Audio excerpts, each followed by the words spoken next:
To our shareowners, as regular readers of this letter will know, our energy at Amazon comes from the desire to impress customers rather than the zeal to best competitors.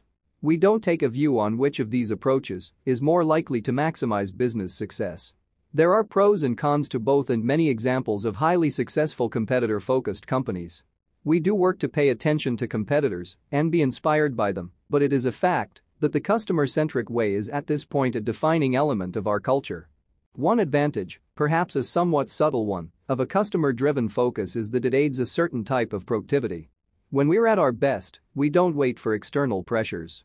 We are internally driven to improve our services, adding benefits and features before we have to. We lower prices and increase value for customers before we have to. We invent before we have to. These investments are motivated by customer focus rather than by reaction to competition. We think this approach earns more trust with customers and drives rapid improvements in customer experience, importantly, even in those areas where we are already the leader. Thank you. Every time I see that white paper on the front page of Amazon, I know that I'm about to get more for my money than I thought I would. I signed up for Prime for the shipping, yet now I get movies and TV and books.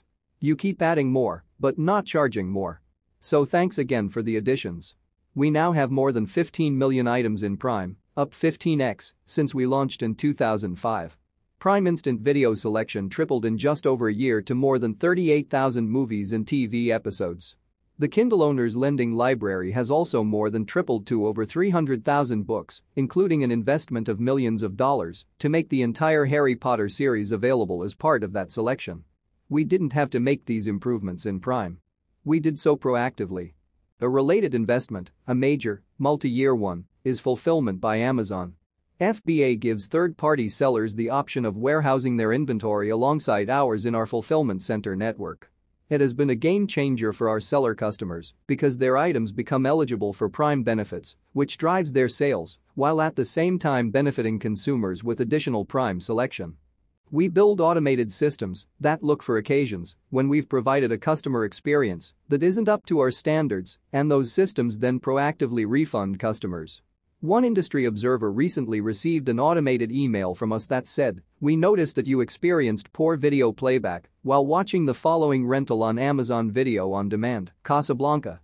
We're sorry for the inconvenience and have issued you a refund for the following amount, $2.99. We hope to see you again soon." Surprised by the proactive refund, he ended up writing about the experience. "Amazon noticed that I experienced poor video playback. And they decided to give me a refund because of that? Wow. Talk about putting customers first. When you pre-order something from Amazon, we guarantee you the lowest price offered by us between your order time and the end of the day of the release date. I just received notice of a $5 refund to my credit card for pre-order price protection. What a great way to do business. Thank you very much for your fair and honest dealings." Most customers are too busy themselves to monitor the price of an item after they pre-order it, and our policy could be to require the customer to contact us and ask for the refund. Doing it proactively is more expensive for us, but it also surprises, delights, and earns trust. We also have authors as customers. Amazon Publishing has just announced it will start paying authors their royalties monthly 60 days in arrears. The industry standard is twice a year, and that has been the standard for a long time. Yet when we interview authors as customers, infrequent payment is a major dissatisfier. Imagine how you'd like it if you were paid twice a year. There isn't competitive pressure to pay authors more than once every 6 months, but we're proactively doing so. By the way, though the research was taxing, I struggled through, and I'm happy to report that I recently saw many Kindles in use at a Florida beach. There are 5 generations of Kindle, and I believe I saw every generation in use, except for the first.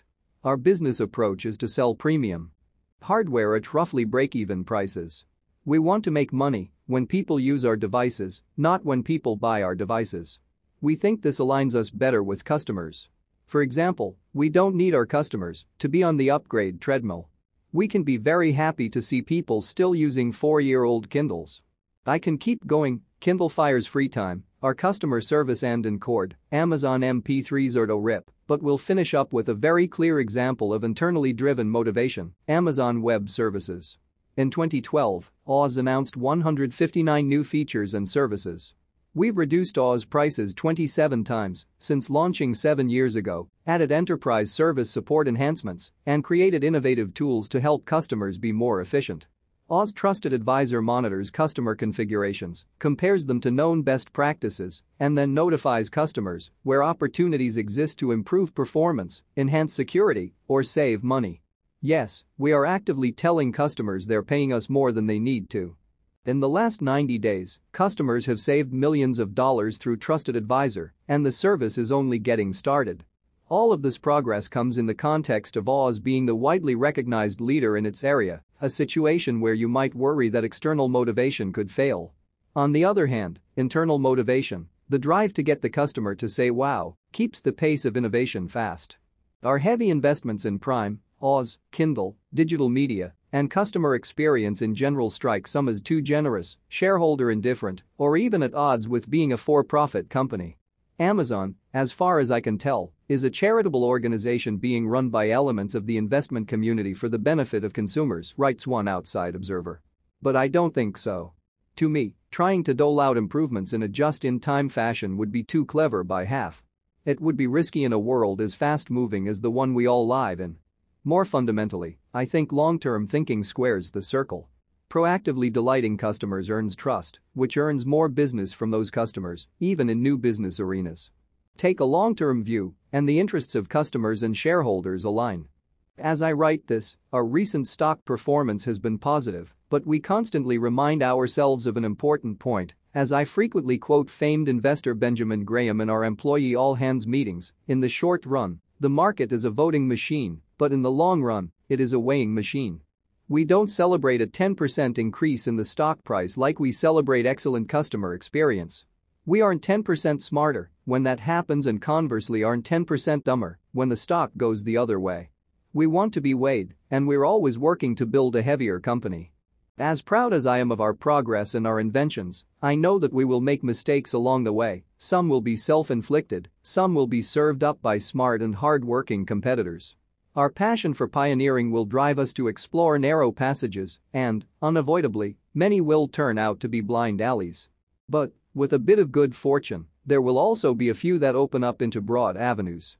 I am incredibly lucky to be a part of this large team of outstanding missionaries who value our customers as much as I do, and who demonstrate that every day with their hard work.